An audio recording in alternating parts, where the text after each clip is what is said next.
Hi my loves, welcome back. I'm feeling like car videos are gonna be a thing because I just get so inspired when I'm sitting outside literally having my tea. And I don't know, I had this thought that I wanted to speak on today around the people in your life, because this is something I've kind of learned the hard way in my life. Of it doesn't matter how long you've been friends with someone, sometimes they're not the best people for you, and I'll explain. I grew up, obviously, like all of you did, and we went to school and we had friends in school. We grew up with these people, and then our families had friends and we had cousins and whatever. Fast forward to high school, college, you make new friends. Then you get a job, you make new friends. For me, I moved from Atlanta to Texas to Florida. I've just been bouncing around a lot, right? So I had a pretty decent amount of friends. And once upon a time, you could have count how many friends I thought I had, right? I had hundreds and hundreds of people who knew me. But the difference between someone who knows you and a friend, big difference. Now in my case, there were friends I had for 10 years, 15 years, 20 years, and I used to take a lot of pride in that. And I, in a way I still do, because obviously sticking around somebody that long is great. But then came my inner work, and I started prioritizing self-care and journaling and investing in myself and joining courses. And although you meet people online, it's not the same as meeting people in person, right? As being able to go have lunch with somebody. And it's a very lonely path when you start healing, because you start to change. And what happens is you stop identifying with the people that you used to. Maybe before, the things you had in common was, I don't know, watching TV or gossiping or going to the mall and making fun of someone. And I'm talking from experience, right? But at this level in my life, I don't want to do that. I'm building a business.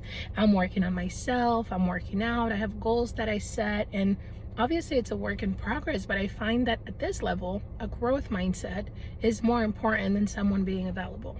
And the reason I want to talk about people and the quality of friendships and why the people in your life matter is because, again, trial and error here. I learned it the hard way. Now, being in the right room, let me tell you where this is different. Sometimes we grow up with people and we accept behaviors that are not okay, like someone being like, ew, you're too much. Or maybe there's something you're really passionate about, but they don't care or they don't get it. And they're like, oh, I don't know, it's too much. I wouldn't do it like that. And like their opinions start to create doubts and holes. And then you start wondering like, what's wrong with me? Like, I'm just being myself and it annoys them. I will tell you that there could be people who love you, but they do not like you. And I want you to let that sink in. Because loving you means, man, we've been in each other's lives for a while. I want the best for you. You want the best for me. We always think of each other on our birthdays. But liking who you are at your best, some people only know how to be your friend when you're at your worst. And I mean something like going through a breakup, they're the person that will show up, right? Moving to another place, they're the person that will drop everything and come help you. But maybe they're not the person that you share your most intimate details with, right? And finding that discernment and that line of what do you share? Who do you talk to? Like, what's okay? Why can't this be my person anymore is a very painful discovery, because you end up feeling like, man, I changed and everything changed. And you think there's going to be no one in your life who gets it. You really believe there's going to be no one in your life who understands you, and you start to isolate. Now, again, I'm speaking for myself here, but what happened for me was experiencing the opposite. I literally went to an event just last week, and walking into a room of women like me, whew, that hit different. It changed my brain chemistry, because it went from I'm too much, I need to kind of hold it back, I can share some things or I can get excited or whatever, to like, wait a minute, I'm average. I'm in a room of women who are excellent. I'm in a room of women who are hungry, who want more, who want to grow, who understand my language. Like when I say things like inner work or the mental plane or inner noise or my, working through my demons or whatever the words are, right? Like they get it. And there's something so soothing and so healing about being around people who get you, who are like you, because you go from thinking that something is wrong with you and doubting yourself to embracing all of you. And the things that, for example, I do human design, astrology, coaching, all of this stuff, sometimes I get carried away And I'm like, oh my God, plug in your information. You are this, you are that. And with older people in my life, it would be like, okay, that's cool. One time I heard it, like, I don't want to hear it again. But for someone that you're meeting new, someone who's at this level, they're like, oh my gosh, I love this. Girl, why don't you try this and this? And I'm going to tell my friend about you. And it creates this excitement of like, what I have to say is not boring. What I have to say is not bad. The thing is that sometimes, you guys, we're in the wrong room. Sometimes we're with the wrong people. Now, from a human design perspective, that diamond in the center is your identity, direction, purpose, love, all of that yummy stuff. But if yours is white or open, you might go through life believing that you have to mold and fit in with other people, that you have no idea who you are.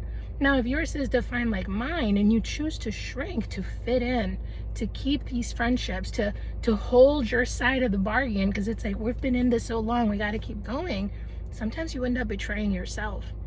Now, being in the right room with the right people literally changes something within you, because it kind of makes it okay for you to be all of you. And you shining doesn't intimidate anybody because they're shining too.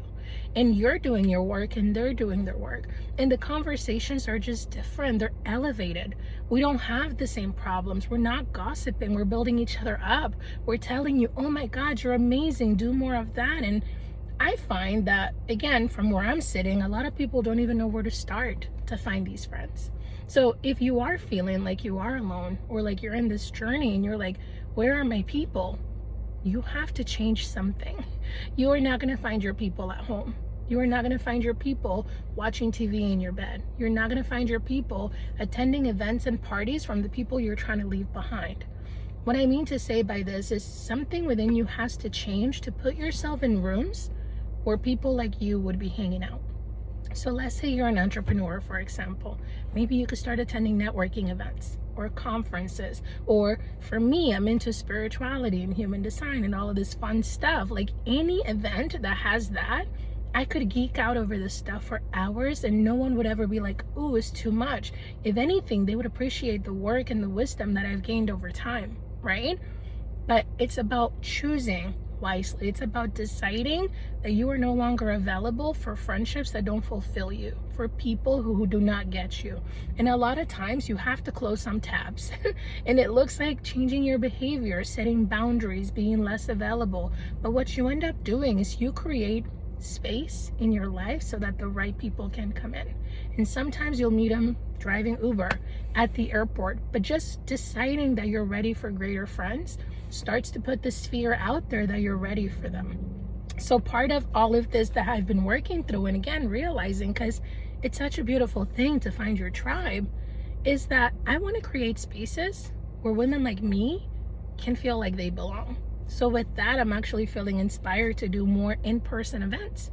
And I actually want to host one in Atlanta this summer. So I want to drop that in here as a nugget, just in case it's resonating for anyone, or you feel like this is the room that you want to be in. If you're a woman who feels lost and it's like, I'm doing all this work and I don't know who my people are, come find them. And even if it's not me, decide that you're going to find them. Go online and look for mutual interest and like the things that you actually want, like a growth mindset, spirituality, entrepreneurs, people who are into fitness, people who eat healthy. Like, just start to put yourself in different rooms, because you almost have to expand the surface area for luck to find you, for your people to find you.